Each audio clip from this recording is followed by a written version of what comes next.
Welcome to this episode of Path to Legend. As the game continues to update with more builds, I'm gradually becoming curious about whether other classes have some interesting builds to explore. When I was scrolling through YouTube, I found a powerful Reflect Sundersmith build. The video about this build is provided by a YouTuber named Kultorek. Before diving into the build mechanics, let's first get acquainted with the core skill, Wind Dancer. Wind Dancer is a skill that features AoE range and continuous damage. Upon activation, it grants an evasion buff. When hit, Wind Dancer explodes, dealing damage based on the number of stacks and weapon damage. It's capable of clearing enemies on the screen, offering an evasion buff upon activation, and exploding upon being hit, with damage determined by stack count and weapon damage. This skill is particularly effective when paired with two-handed weapons and melee skills. In PoE 2, there's a mechanic where poison can be ignited by fire, and this is the core mechanic of this build. To achieve this, we need the following 5 support gems. Envenom. Supported skills have 50% chance to poison on hit. Armor Explosion. Supported skills trigger an explosion when they fully break an enemy's armor. Bursting Plague.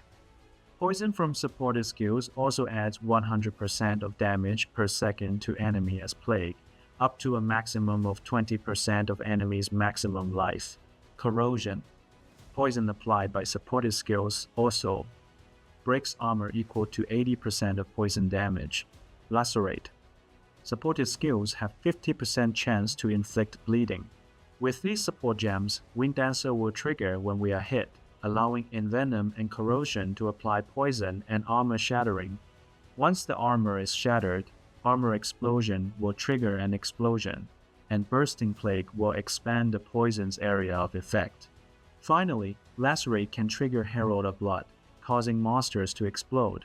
If the monster is still alive, we can use Infernal Cry to ignite the poison on the monster, triggering an explosion. In boss fights, we can use Sunder, Armor Breaker, and Infernal Cry. Start by using Infernal Cry and Armor Breaker to completely shatter the boss's armor. Finally, use Sunder to ensure a critical strike, achieving a one-shot kill. In terms of equipment, you can find and optimize your gear based on the following equipment attributes, following the sequence step by step. 1. Melee skill levels. Increasing these will directly boost the effectiveness of your melee abilities. 2. Strength. Provides additional life and melee physical damage, crucial for melee builds. 3. Dexterity. Enhances accuracy and evasion, contributing to both offensive and defensive capabilities. 4. Maximum life. Increasing your maximum life will enhance your overall survivability. 5. Added damage to attacks. This boosts your damage output, enhancing your overall effectiveness in combat. 6. Elemental resistance, essential for reducing damage taken from elemental attacks. 7. Chaos resistance, important for minimizing damage from chaos-based attacks. 8. Leech physical damage as life. This helps sustain your health during combat by converting a portion of physical damage dealt into life recovery. Since the Wind Dancer can be boosted by melee skill levels, the higher the skill level, the more damage our Wind Dancer can deal. However, it's still important to invest points in the Blood Magic skill. Although the Wind Dancer itself doesn't require mana, other skills do, and it's essential for their functionality. Additionally, for defense, we're focusing on a life regeneration build, which can make things easier for us overall. For Ascendancy, you can choose between Titan and Smith of Kitava.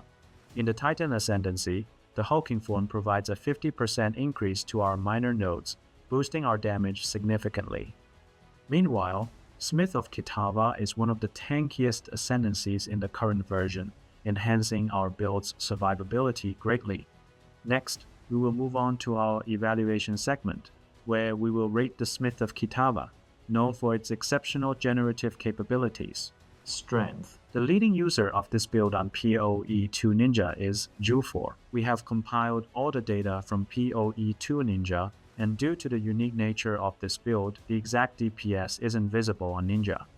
However, Based on the video of the battle with the T4 boss, we can determine that the DPS strength is in the upper middle range, scoring around 75, and his EHP is as high as 14,955, accounting for 81.76% of the EHP of the ladder list. On paper, the DPS is relatively low, but the EHP is exceptionally strong.